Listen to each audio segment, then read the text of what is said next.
नमस्कार, स्वागत है आपका द न्यूज़ लॉन्चर पर। मैं हूं अशोक वानखड़े, लेकर आया हूं आपका अपना कार्यक्रम द डायरेक्ट हिट।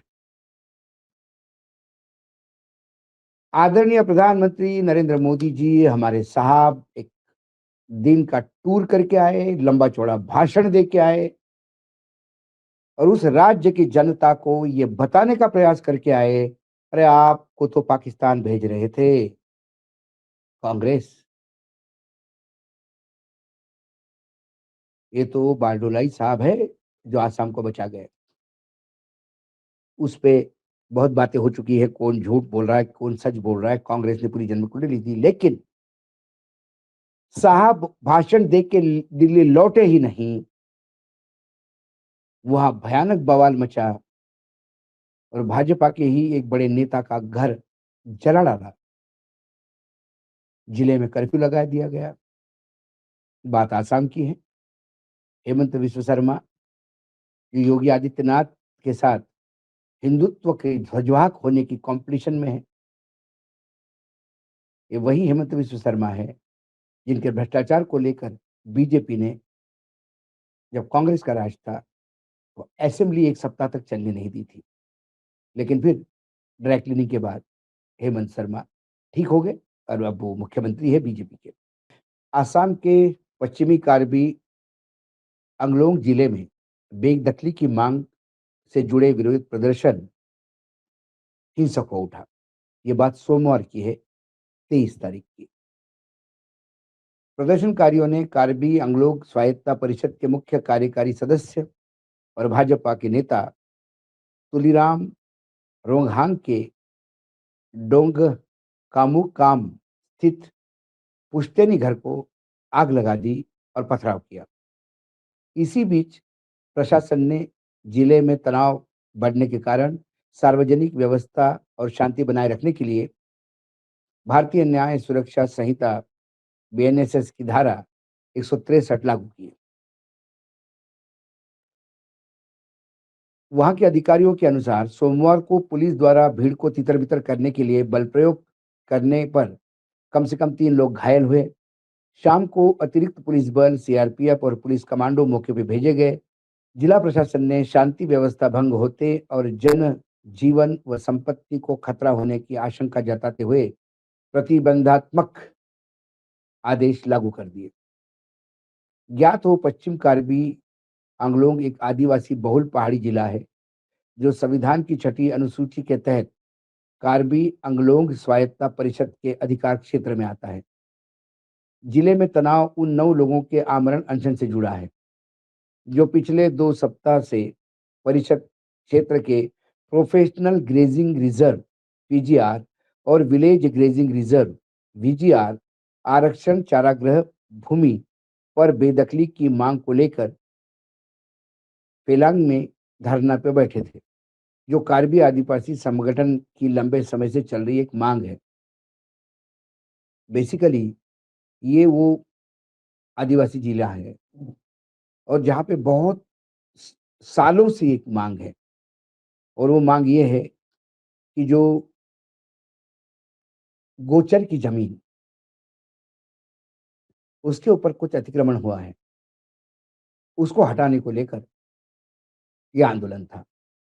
तनाव तब बढ़ा जब सोमवार को अनशन पर बैठे प्रदर्शनकारियों को भेलांगपी से हटाकर ले जाया गया।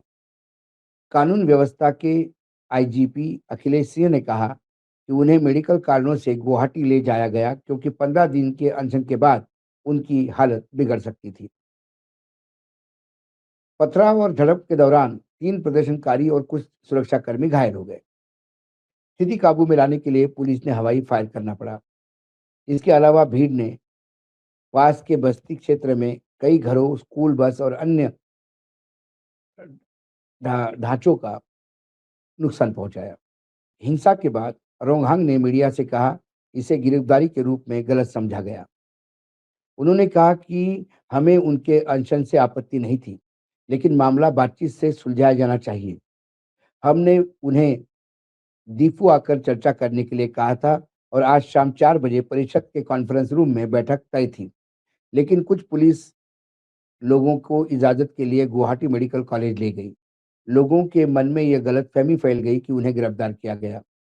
इस भ्रम में इलाके में अशांति को हवा दी, जो अंततः डोंकामुकम में सीईएम रोंगहांग के घर में आजगनी तक पहुंच गई। अधिकारियों के अनुसार वे इस घर में नहीं रहते थे, वे वर्तमान में दीफू में रहते हैं। पुलिस और प्रदर्शनकारियों के 2 अलग-अलग वर्जन हैं। पुलिस का कहना है कि हमको अनशन से प्रॉब्लम नहीं थी, लेकिन उनकी हालत ठीक नहीं हो रही थी, उनकी तबीयत बिगड़ रही थी, 15 दिन हो गया था, इसलिए हम उनको गुवाहाटी हॉस्पिटल चेकिंग के लिए लेके गए। लेकिन लोगों को लगा शायद हमने इसको अरेस्ट किया, हमने अरेस्ट नहीं किया था। ये बयान ही अपने आप में हास्यास्पद है। 2 तरीके हो सकते हैं। यदि कोई अनशन पे बैठा है और अनशन पे बैठने के बाद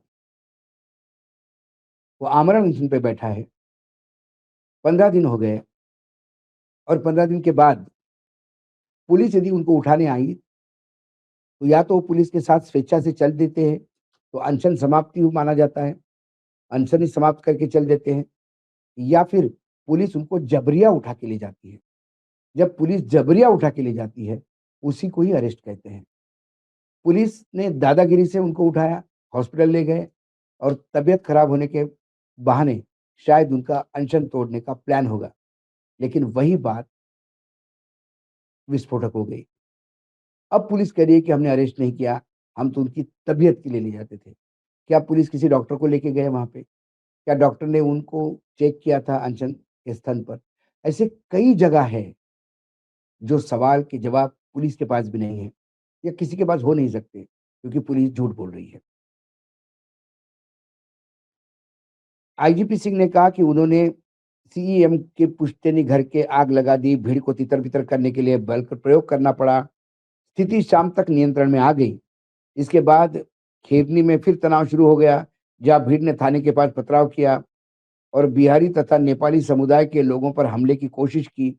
अतिरिक्त बल तैनात किए गए हैं और सीआरपीएफ तथा कमांडो क्षेत्र में मौजूद हैं। लोकल अखबारों के अनुसार फरवरी 2024 में रोंगहांग ने घोषणा की थी कि कार्बी अंगलोंग और पश्चिमी कार्बी अंगलोंग में आरक्षित चारग्राह यानी गोचर की भूमि को अवैध जो कब्जा है उस पे हटाए जाएँगे।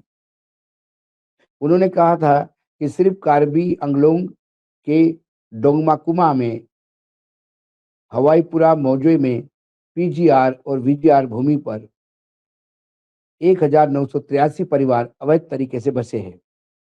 पुलोनी क्षेत्र में 103 परिवार गोचर की जमीन पर कब्जा किए हुए हैं। उस समय विरोध तब भड़का जब बिहारी नोनिया समुदाय के एक संगठन ने राष्ट्रपति द्रौपदी मुर्मू को ज्ञापन देकर इन बस्तियों को वैध करने की मांग कर दी थी। हालांकि बेदखली नहीं की जा सकी। रोंगहांग ने कहा कि यह मामला गुवाहाटी हाईकोर्ट में लंबित जनहित याचिका के कारण रुका हुआ है। उन्होंने कहा कि हमने सभी संगठनों के साथ मिलकर पीजीआर और वीजीआर भूमि को बेदखली का फैसला किया था और 15 दिन में हटने का नोटिस भी दिया था। लेकिन उसके बाद बसे लोग हाईकोर्ट में आईपीएल दायर कर दी थी। जब यह मामला अदालत में है, अगर अभी बेदखली की जाए तो यह अदालत की अवमानना होगी। कार्बी अंगलोंग की जिला उपायुक्त निरोला फांगचोपी ने जारी निषेधाज्ञा के तहत 22 दिसंबर 2025 से अगले आदेश तक ये धारा लागू रहेगी, ताकि असामाजिक तत्वों द्वारा किसी भी तरह का जातीय या सांप्रदायिक तनाव पैदा करने और जनजीवन व संपत्ति को नुकसान पहुंचने से रोका जा सके। आदेश के अनुसार 5 या अधिक लोगों के इकट्ठा होने पर पूर्ण प्रतिबंध होगा। शाम 5 बजे से सुबह 6 बजे तक लोग और निजी वाहनों की आवाजाही पर प्रतिबंध है। सार्वजनिक स्थानों पर रैली, पिकेटिंग, मशाल जुलूस या धरना नहीं दिया जा सकेगा।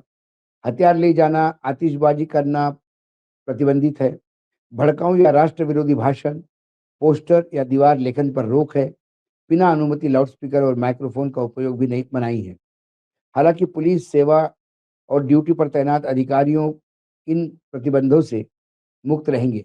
मेडिकल आपात स्थिति में लोगों को आने-जाने की अनुमति होगी। स्कूल, कॉलेज, विश्वविद्यालय परीक्षा के लिए तथा सरकारी व निजी कार्यालय सामान्य रूप से कार्य करते रहेंगे। मतलब स्कूल, कॉलेज और विश्वविद्यालय सिर्फ़ परीक्षाओं के लिए, जहाँ परीक्षा चल रही है। कुल मिलाकर ये मामला वही है जो लद्दाख जैसा ही हुआ है। लद्दाख में भी कुछ माँगें थी जो घोषणा पत्र में थी और उस माँगों को लेकर शांतिपूर्ण तरीके से आंदोलन चल रहा था। वहाँ से दिल्ली तक का मार्च भी हुआ, लेकिन सरकार के कान पे जूं नहीं रेंगी। फिर वहाँ आमरण अनशन शुरू हुआ, उसमें 2 लोगों की तबीयत सीरियस हो गई, वो एडमिट हो गए। इसके बाद वहाँ के युवाओं का सब्र का बाँध टूट गया और हिंसा हुई। करीब-करीब सेम मिरर इमेज मैं यहाँ देखता हूँ। यहाँ पर भी गोचर की ज़मीन छुड़वाने के लिए कई सालों से माँग चल रही है और सरकार कई सालों से सिर्फ़ आश्वासन दे रही है। इस बार उन्होंने कहा कि हमने नोटिस भी दिया खाली करने के लिए, लेकिन वो हाई कोर्ट चले गए। यदि वो हाई कोर्ट चले गए, तो सरकार क्या कर रही है? ये हाई कोर्ट में फास्ट ट्रैक में क्यों नहीं डालते? या लोअर कोर्ट में फास्ट ट्रैक में डाल के इसके फैसले क्यों नहीं करते? बाकी जगह तो उत्तर प्रदेश और बाकी जगह जहाँ अल्पसंख्यक रहते हैं, वहाँ तो बुलडोज़र बिना किसी की अनुमति से चल जाता है। उत्तराखंड में हमने देखा, एक लड़की के साथ व्यभिचार और हत्या हुई उसकी। जिस कमरे में ये कांड हुआ, वहीं पर बुलडोज़र चला, उसी कमरे को तोड़ा गया, साक्ष्य निपटाए गए। यहाँ बुलडोज़र चलने में क्या प्रॉब्लम है? या वहाँ बसे हुए लोग सत्ता पक्ष के मतदाता हैं? ये एक बड़ी कहानी है। लेकिन जिस आसाम को नए प्रगति पर रास्ते पे ले जाने की बड़ी-बड़ी घोषणाएँ की और जहाँ हेमंत विश्व शर्मा की सरकार राम राज्य स्थापित कर रही है ऐसे बोले गए या बोला गया, वहाँ पर इसके पहले हमने आदिवासी समुदाय के मशाल जुलूस देखे, अनरेश देखी और अब यहाँ हिंसा। क्या आसाम शांत है या आसाम उबल रहा है कुशासन के चलते, वादा खिलाफी के चलते, आदिवासियों के शोषण के चलते? सीधे प्रधानमंत्री जी के उस भाषण के दावे को हिट करता है ये वाकया। आज डायरेक्ट हिट में इतना ही। कल फिर आता हूँ किसी विषय के साथ। तब तक के लिए नमस्कार, देखते रहिएगा द न्यूज़ लॉन्चर।